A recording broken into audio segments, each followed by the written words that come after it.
Bismillahirrahmanirrahim. Assalamualaikum warahmatullahi wabarakatuh. Bismillahirrahmanirrahim. Alhamdulillah rabbil alamin. Salatu wassalamu ala asyrafil anbiya'i wal mursalin sayyidina maulana Muhammadin wa ala alihi wa sahbihi ajma'in, amma ba'du. Terima kasih kawan-kawan yang masih sedia mendengarkan perkuliahan kita sampai hari ini. Hari ini kita akan kembali melaksanakan perkuliahan terhadap topik atau mata kuliah yang sama. Pembahasan kali ini itu berkaitan dengan sila pertama, sila ketuhanan yang Maha Esa. Mungkin kawan-kawan sudah bikin review terkait dengan esensi dan makna dari sila ketuhanan yang Maha Esa ini. Dan pemahaman itu sering atau mudah ditemukan di dalam tulisan-tulisan. Tapi yang akan kita bahas hari ini adalah sesuatu yang mungkin tidak sering jarang didiskusikan atau bahkan dituliskan dalam buku-buku. Karena dalam tulisan itu biasanya adalah berkaitan esensi yang implementatif. Jadi implementasi sila ketuhanan yang Maha Esa itu seperti apa? Orang beragama, berarti orang beragamanya memiliki satu kepercayaan, kemudian menjalankan agamanya dan seterusnya. Dan implementasinya dalam beragama itu seperti apa? Kurang lebih seperti itu. Kita akan mulai dulu dengan satu tesis dari Ahmad Kuru dalam membagi-bagi negara-negara dilihat daripada tingkat religiusitas sekularitasnya. Jadi yang paling, kalau dalam pembagian kiri dan kanan ini, yang paling kanan itu adalah negara yang paling religius. Mungkin dasar negaranya, kebijakan negaranya itu berdasarkan pada aturan agama, entah itu Islam, entah itu Kristen, entah itu Hindu atau sebagainya. Nah, ini adalah dikatakan sebagai religious state. Kemudian ada bergeser ke kiri, tidak, tapi masih dalam spektrum kanan, state with established religion. Dia bukan negara agama, tetapi ada agama yang mendominasi dalam negara itu. Kebijakan negara tidak diambil atas dasar pertimbangan-pertimbangan agama, tetapi individu-individu yang menjalankan negara itu mendasarkan kebijakannya pada kecenderungan beragamanya. Jadi ada agama mayoritas, kalau mau dikatakan seperti itu, yang mendominasi masyarakatnya, sehingga siapapun yang terpilih maka kecenderungan beragamanya mengarah kepada salah satu agama. Nah, ini bukan negara agama, tetapi secara implisit agama juga berperan banyak dalam kebijakan-kebijakan negara, terutama dalam mempengaruhi individu pemangku kebijakannya. Ini dikatakan sebagai state with established religion. Kemudian bergeser ke tengah, ada dua spektrum sekuler. Yang pertama itu pasif sekuler. Kemudian ada yang negara itu memang sekuler. Nah, ini dan juga nanti bergeser ke kiri, dia disebut sebagai asertif sekuler. Titik tolaknya adalah negara ini mengakui atau mendakwakan diri, masyarakatnya mendakwakan diri sebagai negara yang sekuler. Artinya agama bukan pertimbangan yang diperhitungkan dalam kebijakan negara, dalam kehidupan berbangsa dan bernegara, tetapi masing-masing negara ini punya kapasitas, punya tingkatan sekuler yang berbeda-beda. Ada yang sekulernya bersifat pasif, artinya tidak memaksakan sekularitas dalam berbangsa dan bernegara. Agama ada, yo silahkan monggo. Kepercayaan terhadap sesuatu yang transenden itu diperbolehkan, tapi apapun yang terjadi agama tidak akan ikut campur karena bersifat pasif. Kemudian di tengah daripada asertif dan pasif itu ada negara yang sekuler. Nah ini dia ada di tengah-tengah, tidak memfasilitasi agama, tapi tidak juga mendakwakan atau tidak menggembar-gemborkan sekularitas sedemikian rupa, bergeser yang asertif sekuler. Ini negara sekuler yang memaksakan sekularitas harus menjadi pegangan negara. Agama itu lebih dikungkung. Jadi arahnya ini sekuler ini malah seperti negara ini anti agama, tapi mereka tidak anti agama. Agama masih diperbolehkan, tapi dalam kapasitas individu, tidak di ruang publik. Jadi negara-negara yang menerapkan kebijakan asertif sekuleris, agama itu sebagai ruang privat yang harus ada di ruang privat, tidak boleh tumbuh, tidak boleh berkembang, tidak boleh ada di ruang-ruang publik, di sekolah misalnya, di pasar. Simbol-simbol agama itu dilarang. Misalnya kalau simbol agama, jilbab dikatakan sebagai suatu simbol agama, maka di ruang publik jilbab tidak diperkenankan. Atau misalnya salib yang menjadi kalung atau jadi anting gitu.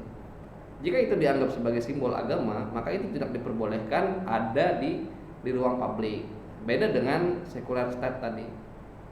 Secular state itu yang penting kebijakan negara tidak berdasarkan pada pertimbangan agama. Agama ada, silahkan. Negara tidak ikut campur. Kalau yang pasif itu negara tidak, kurang lebih sama dia standing pointnya adalah sekularis, tapi negara malah tidak memikirkan sama sekali terkait dengan tingkat sekularitas masyarakat dan negara itu. Nah, yang terakhir adalah anti-religious state. Tidak lagi membeda-bedakan agama di ruang publik dan di ruang privat, tapi dimanapun, entah itu di ruang publik atau di ruang privat, maka tidak ada agama di dalam negara tersebut. Ini bisa jadi negara komunis pada masa-masa tertentu sebelum hari ini, atau sampai hari ini misalnya masih ada negara-negara yang mendakwakan diri sebagai negara komunis, misalnya Cina atau Kuba atau negara-negara lain yang latar belakang pemerintahan komunis, Korea Utara misalnya. Nah, itu agama ditekan, tidak boleh ada agama. Dan agama direpresi. Ketika ada pemeluk agama di dalam negara tersebut, maka sudah barang tentu akan mendapatkan tindakan yang tidak adil, tindakan yang di nomor duakan dari masyarakat umum yang anti religius, atau paling tidak mengamini anti religiusitas negara itu. Nah, ini adalah pembagian dari sekular religiusnya negara-negara di dunia menurut Ahmed Qurun. Indonesia, kita akan lihat itu ada di mana. Apakah Indonesia ini ada di religious state negara yang punya religiositas bahkan mencapai mempengaruhi kebijakan negara, atau negara yang anti religius atau yang sekuler mungkin. Nah, kita akan lihat nanti di mana Indonesia ini berada dalam spektrum yang dibikin oleh Ahmed Kuru. Oke. Nah, ini adalah contoh-contoh dari 6 spektrum yang dibagi oleh Ahmed Kuru tadi. Kalau religious state itu mungkin bisa dimasukkan Iran, Arab Saudi, Vatikan, atau Pakistan juga, negara-negara yang pengelolaan negaranya berdasarkan pada kebijakan agama. Jadi Iran itu kan Republik Islam Iran yang berhaluan Syiah ini mendakwakan diri bahwasanya negara mereka berdasarkan pada ajaran Islam, di mana ajaran Islam itu diimplementasikan penerjemahannya ke dalam kebijakan negara oleh sekelompok orang yang kedudukannya berada di atas presiden. Jadi kebijakan presiden itu harus atas persetujuan mereka. Ini para mullah ini. Kalaunya di tempat kita mungkin alim ulamanya lah seperti itu. Jadi para alim ulama ini yang menjadi perantara antara negara dengan Tuhan, seperti itulah bahasanya. Ini yang menentukan apakah kebijakan presiden atau apakah kebijakan negara itu boleh dilaksanakan atau tidak, atau apakah suatu kebijakan itu boleh dibuat atau tidak. Ini tergantung dengan orang-orang ini, apa namanya, istilahnya itu apa lupa. Jadi ada satu istilah yang menamai mereka ini. Kedudukannya ada di atas pemerintah, ada di atas presiden. Atau kemudian Arab Saudi Arabia, ini kan mendasarkan kebijakannya, bentuk negaranya adalah kerajaan, kingdom atau kesultanan. Sultan itu bisa membuat satu aturan, tapi aturan ini selalu berdasarkan pada Al-Quran dan Al-Hadis mungkin, yang padahal dalam implementasinya belum tentu itu sesuatu yang berdasarkan pada Al-Quran dan Hadis, tapi klaimnya adalah negara ini undang-undangnya seperti itu, dasar negaranya adalah dasar negara yang religius berdasarkan pada Al-Quran. Vatikan juga seperti itu. Tentu saja ini negara kecil yang ada di kota Roma. Ini kan tempat kediamannya para paus. Ini mendasarkan juga pada religius agama, pusatnya kekristenan. Kemudian negara dengan agama yang mendominasi, yang stabil, itu adalah seperti Inggris, Denmark, Greece. Inggris itu kan negara kingdom, kerajaan, di mana kerajaan ini punya agama yang dianut Protestan.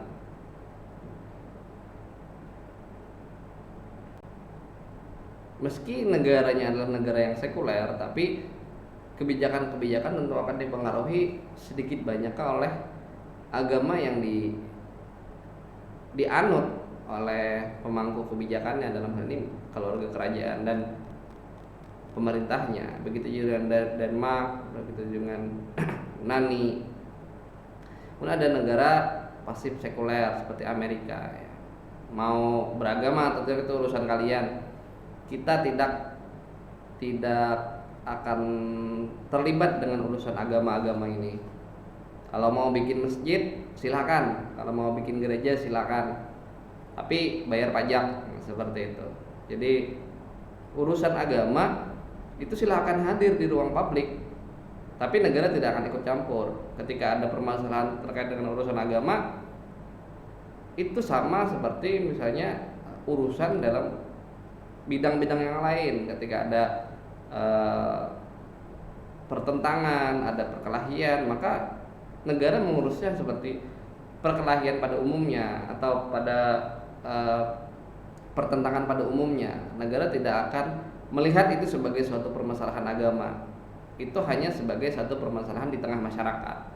Jadi negara sekuler ini contohnya adalah Amerika Serikat. Pasif sekulernya. Agama silakan hadir di ruang publik. Kemudian secular state. Nah, Indonesia itu ternyata ada di kategori negara yang sekuler. Mengapa demikian? Padahal kan ada satu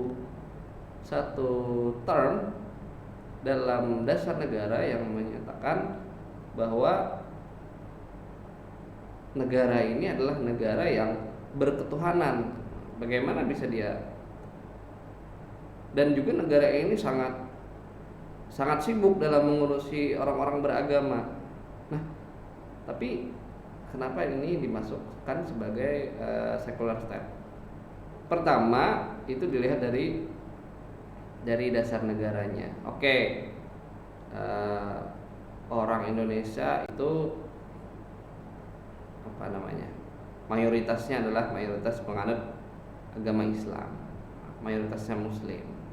Pemerintahnya pun seperti itu. Tapi dasar negara ini dibuat tidak hanya untuk orang Islam. Ini adalah konsekuensi daripada lahirnya Pancasila, yang perdebatan-perdebatannya antara kelompok agamis dan nasionalis. Itu kemudian kelompok nasionalis yang diakomodir, sehingga lahirlah Pancasila yang sila pertamanya versinya adalah ketuhanan yang Maha Esa, tidak meletakkan agama sebagai dasar. Sebagai spirit mungkin sebagai spirit daripada lahirnya dasar negara, tapi sebagai dasar negara tidak ada agama di dalamnya. Semua adalah sesuatu yang non agama. Ini adalah kebijaksanaan masyarakat dalam tanda kutip para founding father Indonesia untuk meletakkan dasar negara. Tidak ada agama di dalamnya. Kemudian gaya pemerintahan dan pengelolaan negara, agama itu tidak bisa menjadi sumber hukum di Indonesia, kecuali dia sudah menjadi budaya. Jadi agama itu bisa menjadi sumber hukum dengan catatan kalau dalam bahasa kajian agama atau kajian Islam itu dia sudah living di dalam masyarakat. Misalnya kalau hanya Islam berarti living Islam yang hidup di tengah masyarakat, yang sudah membudaya. Itu bisa menjadi dasar pembentukan suatu hukum atau suatu peraturan. Tapi jika itu hanya sekedar ajaran agama, ini adalah suatu yang lahir daripada ajaran agama, itu tidak bisa menjadi dasar hukum dalam pembuatan hukum di Indonesia, peraturan di Indonesia. Jadi agama itu tidak langsung, beda dengan yang state with established religion tadi. Mungkin kita mengira-ngira Indonesia ini ada di spektrum ini. Itu agama bisa mempengaruhi secara langsung terhadap kebijakan negara, melewati individu-individu yang punya kecenderungan beragama tertentu. Nah, kalau di Indonesia kecenderungan beragama itu tidak akan bisa memutuskan sesuatu, mengeluarkan kebijakan, kecuali dia sudah menjadi budaya, sudah hidup di tengah masyarakat, maka budayanya itu yang menjadi dasar pembuatan suatu hukum. Tidak ada dalam dasar negara, kemudian tidak ada juga dalam pengelolaan dan pembuatan hukum negara, maka agama meski diurus demikian rupa masyarakat Indonesia, dalam negara Indonesia, tapi posisi negaranya itu sebenarnya adalah negara yang sekuler. Tapi sekuler dalam arti dia ada di tengah-tengah, tetap mengakomodir agama untuk diurus oleh negara, tapi negara tidak bisa ikut campur lebih jauh terkait dengan keberagamaan masyarakat. Yang terakhir, bukan yang terakhir, sebelum terakhir asertif sekularis. Contohnya Turki, Prancis ini kan yang lagi rame hari ini terkait dengan karikatur Nabi Muhammad SAW. Ini kan satu majalah yang memang sejak dulu dikenal selalu satir terhadap agama-agama. Ini bertempat di Perancis, dan pemerintah Perancis itu punya standar bahwasanya negara ini adalah negara yang menjunjung tinggi kebebasan berekspresi. Liberty itu salah satu slogan negara itu. Nah, ketika itu adalah suatu kebebasan berekspresi, maka tidak ada hak dan kewajiban bagi pemerintah untuk menentukan boleh atau tidaknya suatu tindakan jika itu tidak merugikan dalam arti materialis, fisik terhadap orang lain. Kalau mau bikin satir, silakan, pemerintah logo terhadap tindakan itu. Maka dari itu ini yang menjadi polemik. Masyarakat muslim di seluruh dunia itu tidak setuju dengan hal ini, maka terjadilah pemboikotan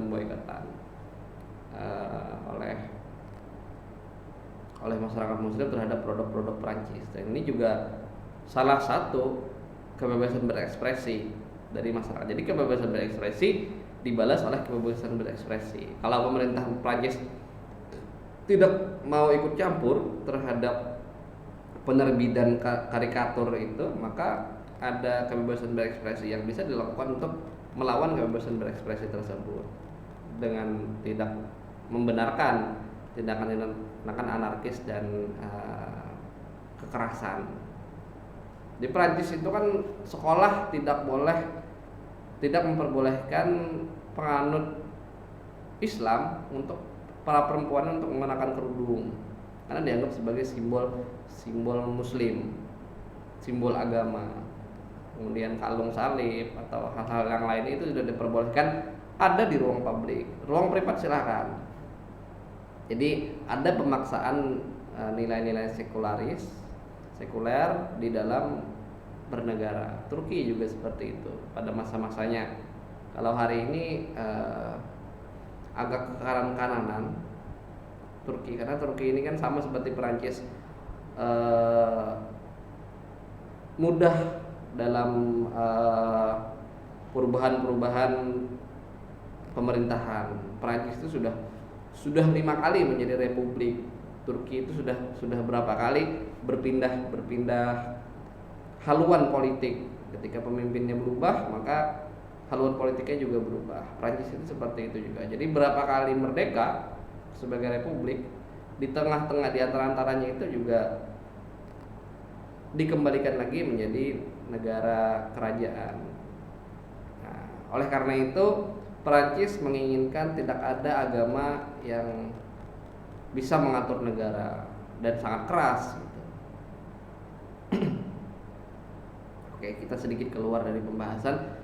Kalau yang berkaitan dengan Perancis ini sebenarnya ada satu tesis mengatakan terkait dengan karikatur Nabi Muhammad. Dari sisi mananya sebenarnya itu bisa dibenarkan sebagai karikatur Nabi Muhammad. Tidak ada representasi itu adalah karikatur Nabi Muhammad. Nah, jika itu tidak merepresentasikan Nabi Muhammad, pertanyaannya adalah kenapa orang muslim harus marah dengan karikatur tersebut? Kalau kita percaya itu bukan Nabi Muhammad, ya sudah, berarti itu bukan Nabi Muhammad. Berarti kalau dia mengakui itu sebagai Nabi Muhammad, dasar apa dia bisa menuliskan itu sebagai Nabi Muhammad? Ciri-ciri fisiknya misalnya, atau atau karena kan ciri-ciri fisik Nabi Muhammad itu dijelaskan dalam hadis, dalam cerita-cerita. Tapi kita etika Islam tidak membenarkan kita menggambarkan Nabi Muhammad, karena pertama dengan ciri-ciri fisik tersebut ketika digambarkan apakah benar seperti itu adanya, itu satu, atau si penggambar ini apakah bisa melukiskan gambaran-gambaran tadi ke dalam sesuatu yang tidak abstrak, ke dalam gambar. Gambar abstrak itu dituliskan ke dalam sesuatu yang konkret dalam bentuk gambar. Itu bisa melenceng. Oleh karena itu menggambarkannya bukan perbuatan sesuatu yang etis, karena kita tidak bisa melihat apakah itu nabi sebenarnya atau tidak. Maka jalan tengahnya adalah, atau jalan keluarnya tidak dibenarkan menggambarkan Nabi Muhammad, dalam tanda kutip tidak menghina. Apalagi kalau menghina itu sudah barang tentu dilarang. Kalau orang non muslim yang melakukannya, dia klaim itu sebagai Nabi Muhammad, kita tinggal mengatakan itu bukan Nabi Muhammad, itu selesai urusan. Atau dengan cara lain seperti ini hari ini, boykot, itu salah satu pilihan dalam kebebasan berekspresi. Nah, kemudian yang terakhir kita kembali lagi, anti religious state. Cina, Korea Utara, Kuba itu adalah negara-negara komunis yang tidak membenarkan agama ada di dalam negaranya. Indonesia itu hampir juga menjadi negara komunis jikalau PKI itu bisa menguasai Indonesia pada masa-masa lalu.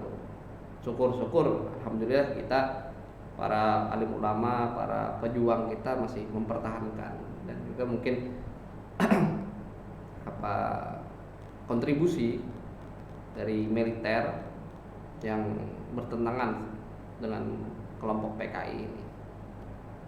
Oke, kita sudah melihat bahwa Indonesia itu tidak berada dalam spektrum religious state atau bahkan tidak dalam spektrum state with established religion, tapi dia ada dalam secular state. Maka tafsir dari sila ketuhanan yang Maha Esa itu tentu saja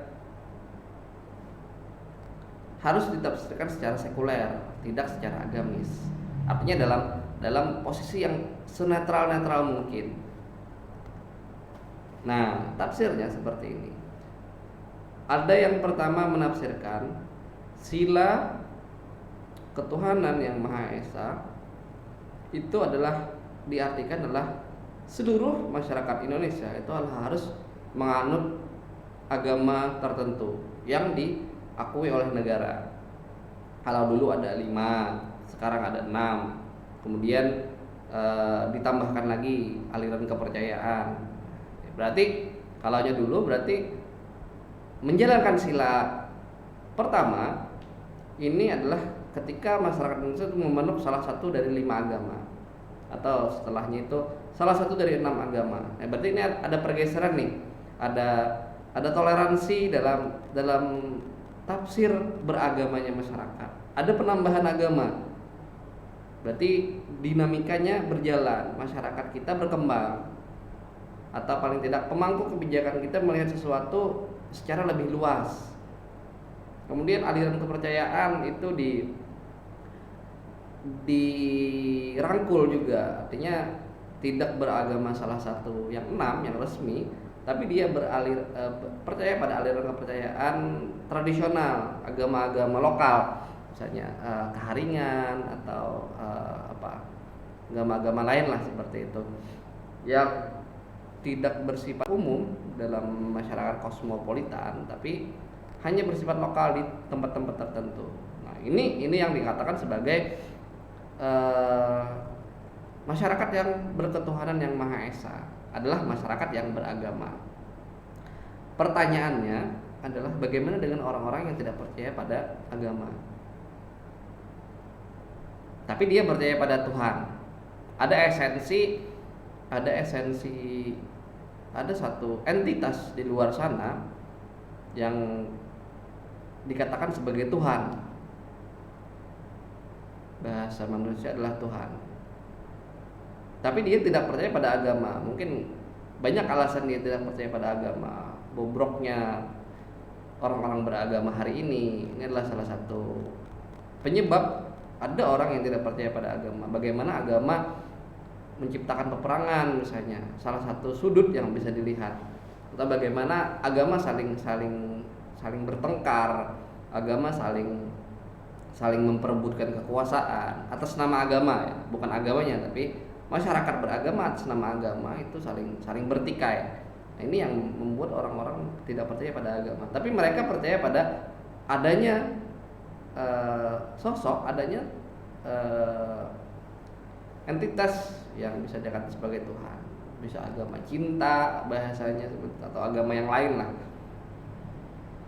agama teknologi misalnya, atau bahkan orang-orang ateis, orang yang tidak percaya pada agama sekaligus tidak percaya pada Tuhan.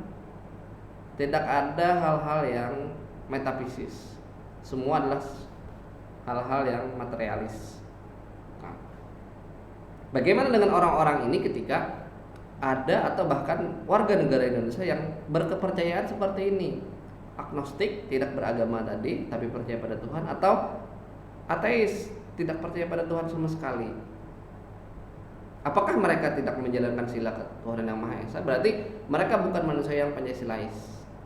Nah, ini jika diartikan sebagai dengan kaku, maka otomatis dengan makna bahwasanya sila pertama adalah sila yang menyatakan bahwasanya manusia Indonesia adalah manusia yang beragama, manusia yang percaya pada nilai-nilai spiritual, maka mereka bukan manusia Pancasila. Nah, ini kan bertentangan nantinya dengan sila kedua kalau tafsirnya seperti itu. Nanti kita akan bahas di minggu selanjutnya bagaimana sisi humanisme dalam sila kemanusiaan itu meletakkan manusia itu sama derajatnya setiap orang. Tidak ada yang membedakan manusia antara manusia dengan manusia yang lainnya. Nah, ini jika tafsirnya mengkotak-kotakkan manusia beragama dan tidak beragama, atau yang percaya dengan Tuhan yang tidak percaya dengan Tuhan sebagai salah satu yang Pancasilais dan tidak Pancasilais, maka ini akan agak bertentangan nantinya dengan sila kemanusiaan.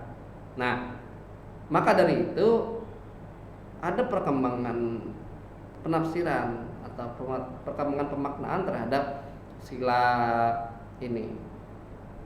Yang pertama adalah bertuhan atau beragama. Kita punya Tuhan, kita punya agama. Itu maknanya adalah kesediaan untuk percaya kepada yang dianut. Kalau dalam Islam berarti menjadi muslim yang hanif, menjadi orang-orang yang benar-benar menyerahkan dirinya pada yang dia percayai, pada Tuhan, pada Allah. Nah, berarti dia menjalankan agamanya seperti apa yang dianjurkan oleh agama atau oleh para pemuka agamanya. Itu kalaunya bertuhan dan beragama, kesediaan untuk percaya. Kemudian kalau kita bahas dengan ketuhanan, beda dengan bertuhan dan ketuhanan. Kalaunya bertuhan tadi manifestasinya saja, fisiknya saja, sedia untuk percaya. Kita beragama Islam, kita punya keyakinan Tuhan itu ada, atau mungkin juga ketika kita yakin dengan Tuhan ada, itu berkaitan dengan tafsir iman ya. Iman bil qalbi, iman bil qauli, iman bil fi'li. Fi'linya itu menjalankan agamanya, salat, puasa dan segala macamnya. Nah, kalaunya bahasanya itu ketuhanan, itu esensial, tidak lagi manifestatif, tidak lagi yang bersifat yang dilihat, tapi kesadaran akan keberadaan Tuhan. Nah, ini lebih dalam lagi. Kita sebagai orang beragama itu dalam Islam misalnya diajarkan dalam sholat itu ada esensi daripada sholat itu. Lita'abud pertama, itu manifestasinya. Kita menyatakan kesediaan untuk percaya kepada Tuhan dengan cara penyembahan, lita'abud. Kita takbir, kita ruku, kita sujud dengan menyerahkan sepenuhnya diri kita kepada Tuhan. Tapi esensi daripada sholat secara sosial itu apa? Dalam ajaran Islam juga disebutkan bahwasanya inna sholata tanha 'anil fahsya wal munkar. Nah, esensi daripada sholat itu adalah tanha 'anil fahsya wal munkar, menahan daripada perbuatan negatif, perbuatan jahat. Nah, ketika seseorang tadi sudah bersedia untuk percaya, kemudian memanifestasikan dalam bentuk sholat, itu adalah orang yang bertuhan atau oleh orang yang beragama. Tapi ketika sholatnya tidak tanha 'anil fahsya wal munkar, tidak menghentikannya pada perbuatan buruk, tidak menghalangi Anda untuk berbuat perbuatan negatif, maka dia bukan orang yang berketuhanan. Jadi orang yang berketuhanan itu lebih tinggi daripada orang yang hanya sekedar bertuhan. Orang yang sholat, setelah sholat dia melaksanakan kemaksiatan, itu adalah orang yang bertuhan atau orang yang beragama. Tapi orang yang berketuhanan adalah orang yang ketika dia sholat, setelah selesai sholat tidak ada kemaksiatan yang diperbuatnya lagi. Orang yang sholat yang tidak korupsi, orang yang sholat yang tidak berbohong, orang yang sholat yang berbuat adil terhadap masyarakatnya, orang yang sholat yang menjalankan semua esensi daripada tanha 'anil fahsya wal munkar. Itu dalam pembacaan sholat. Hal yang lain misalnya sedekah atau puasa. Puasa, esensi dari manifestasi daripada puasa adalah menahan lapar dan haus. Sedia untuk percaya bahwasanya kita ini menyembah Tuhan dengan cara puasa, pengorbanan untuk menahan lapar dan haus dari terbit fajar sampai terbenam matahari. Tapi esensi daripada puasa itu dalam Islam juga diajarkan bahwasanya kita bertoleransi, berempati lah seperti itu terhadap orang-orang yang keseharian adalah kelaparan, orang yang tidak punya apa-apa untuk dimakan dan diminum mungkin. Jadi mereka yang papa bisa kita rasakan juga keseharian dan penderitaannya. Maka ini akan melahirkan nanti sifat-sifat keadilan, sifat-sifat tenggang rasa, sifat-sifat untuk menolong sesama. Nah, ini esensi daripada puasa. Ketika seseorang mendakwakan diri sebagai manusia yang beragama, sebagai manusia yang bertuhan, menjalankan puasa, tapi setelah selesai puasa Ramadan 30 hari melihat ketimpangan di tengah masyarakat, melihat orang yang kelaparan, dia masih biasa-biasa saja, maka esensi daripada puasanya itu tidak ditemukan, atau paling tidak kafah, tidak sempurna puasanya, karena hanya sekedar pada manifestasi, pada pada kulitnya saja. Dia tidak mencapai esensi dari berpuasa. Itu adalah kita merasakan seperti ini ternyata susahnya ketika kita kelaparan, ketika kita tidak bisa makan apa-apa, ketika tidak ada yang bisa mengisi perut kita, bahkan kita tidak berenergi untuk melaksanakan sesuatu. Itu akan melahirkan rasa empati terhadap mereka-mereka yang kebetulan rezekinya tidak sebaik kita. Itu adalah yang dimaknakan dalam ketuhanan, dan begitu juga dengan ajaran-ajaran agama yang lain. Seperti jadi ada esensi ada manifestasi daripada beragama atau bertuhan, ada manifestasi daripada ketuhanan. Nah, dalam pembacaan ini maka orang-orang yang tidak beragama sekalipun idealnya adalah kita adalah manusia yang beragama dan atau yang bertuhan dan yang berketuhanan. Manifestasi dan esensinya itu berbanding lurus. Prakteknya kita sholat, tapi setelah sholat tanha 'anil fahsya wal munkar juga. Nah, itu ada dampak sosialnya lah seperti itu. Nah, bagi orang-orang yang tidak percaya pada agama dengan alasan-alasan apapun, manusia Indonesia yang bahkan tidak percaya pada Tuhan, tapi dalam kehidupan mereka bahkan mereka lebih berketuhanan daripada manusia yang beragama. Dibandingkan misalnya nih, ada orang yang beragama, sholat, puasa, zakat dan segala macamnya, dia kerjakan, manifestasinya jalan, tapi esensinya tidak ada. Dia tidak tanha 'anil fahsya'i wal munkar. Kalau biasanya sholat jalan, maksiat sholat tetap, maksiat tetap jalan, seperti itu. Dibandingkan dengan orang yang tidak percaya pada Tuhan, dibandingkan dengan orang yang tidak beragama tapi sadar akan keberadaan Tuhan. Artinya esensi dari beragama itu lahir. Dia tidak berbuat perbuatan yang buruk, tanha 'anil fahsya'i wal munkarnya jalan, tidak korupsi, tidak berbohong, tidak membodohi orang, dan tidak yang lainnya, berlaku adil dan lain sebagainya. Jadi esensi beragama itu hadir dalam kesehariannya meskipun dia tidak beragama dan tidak bertuhan sekalipun. Kalau dalam pembacaan agama, tentu saja kita milih yang pertama, karena yang pertama-tama dihisab itu adalah sholatnya seseorang. Ketika sholatnya sudah baik, maka baru akan dihitung amal ibadah yang lainnya. Kalau sholatnya saja sudah tidak, maka amal ibadah yang lain tidak akan dihitung. Begitu kan yang diajarkan dalam Islam. Itu dalam beragama. Tapi dalam pembacaan bernegara, lebih baik orang yang secara esensial berketuhanan dibanding dengan orang yang hanya manifestasinya saja beragama atau bertuhan. Karena dampak sosialnya lebih baik orang yang berketuhanan meskipun dia ateis atau agnostik dibanding dengan orang yang beragama atau yang bertuhan.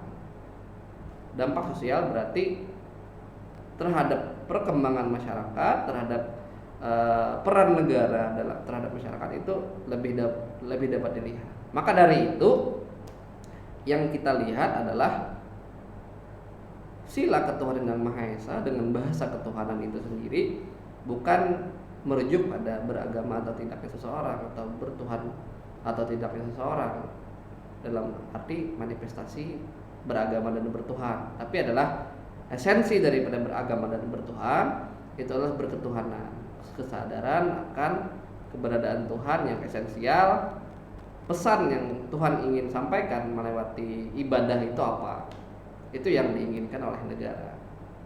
Nah ini sering sekali ditanyakan, bagaimana letak orang-orang yang agnostik atau orang-orang yang ateis dalam sila pertama ini. Nah jika kita diartikan sebagai ini, maka semua manusia Indonesia itu adalah jika dia secara esensial menjalankan kebertuhanannya, maka ini tidak akan bertentangan nantinya dengan sila kedua yang berdasarkan pada humanisme, kemanusiaan. Kita akan bahas minggu depan. Berarti ketuhanan itu adalah guidelines, bersikap, berbuat, berkata-kata dan berpikir sesuai dengan nilai-nilai keimanan kepada Tuhan. Idealnya yang paling baik adalah kita manusia Indonesia adalah manusia yang bertuhan dan beragama dalam arti manifestasinya hadir dalam keseharian dan juga berketuhanan secara esensial. Pesan-pesan agama, pesan-pesan ibadah itu juga hadir, juga hidup dalam keseharian kita. Maka sebenarnya jika ini bisa dijalankan, sila pertama itu sendiri saja sudah cukup untuk menjadikan kita negara yang adil dan makmur, tanpa perlu sila kedua, ketiga dan keempat dan seterusnya. Karena esensi dari beragama itu, berketuhanan itu adalah melingkupi semuanya. Tapi oleh para founding father kita dengan pertimbangan tertentu juga memasukkan sila-sila yang lainnya, sila kedua, ketiga dan seterusnya. Akan kita bahas di minggu selanjutnya. Semoga ini memberikan gambaran terhadap makna dari sila pertama ini. Semoga ada manfaatnya. Salah hilaf mohon maaf. Jika ada pertanyaan silakan kita berdiskusi di grup atau di manapun, silakan. Khairul kalam billahi taufiq. Wassalamualaikum warahmatullahi wabarakatuh.